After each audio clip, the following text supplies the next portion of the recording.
Doctor Yunus হতে পারেন জাতিসংঘের মহাসচিব।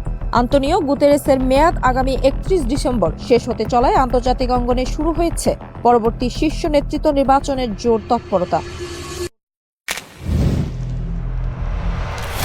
সাধারণ পরিষদে ৮০তম অধিবেশনকে কেন্দ্র করে এই আলোচনা গতি পেয়েছে। সম্ভাব্য প্রার্থীদের তালিকায় বিভিন্ন দেশের সাবেক রাষ্ট্রনেতা ও কূটনীতিবিদদের নামের পাশাপাশি এবার আনুষ্ঠানিকভাবে উঠে এসেছে নোবেলজয়ী ও বাংলাদেশের অন্তর্বর্তীকালীন সরকারের প্রধান উপদেষ্টা ডক্টর মোহাম্মদ ইউনূসের নামও।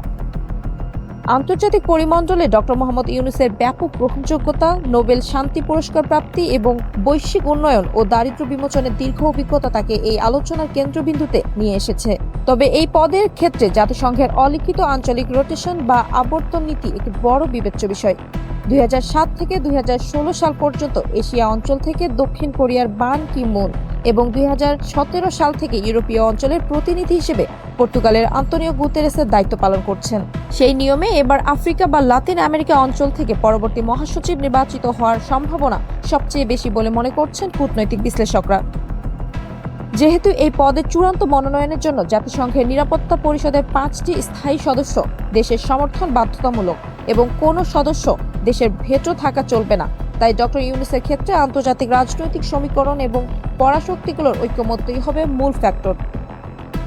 ১৯৪০ সালের ২৮ জুন চট্টগ্রামে জন্ম নেওয়া ডক্টর মোহাম্মদ ইউনূস ১৯৭৬ সালে জামানতবিহীন ক্ষুদ্র ঋণের ধারণা চালু করেন এবং ১৯৮৩ সালে গ্রামীণ ব্যাংক প্রতিষ্ঠা করেন, যার স্বীকৃতিস্বরূপ ২০০৬ সালে তিনি যৌথভাবে নোবেল শান্তি পুরস্কার লাভ করেন। বিশ্বজুড়ে দারিদ্র্য, বেকারত্ব ও কার্বন নিঃসরণ মুক্ত পৃথিবী গড়তে তার ৩-0 ও সামাজিক ব্যবসার ধারণা অত্যন্ত সমাদৃত।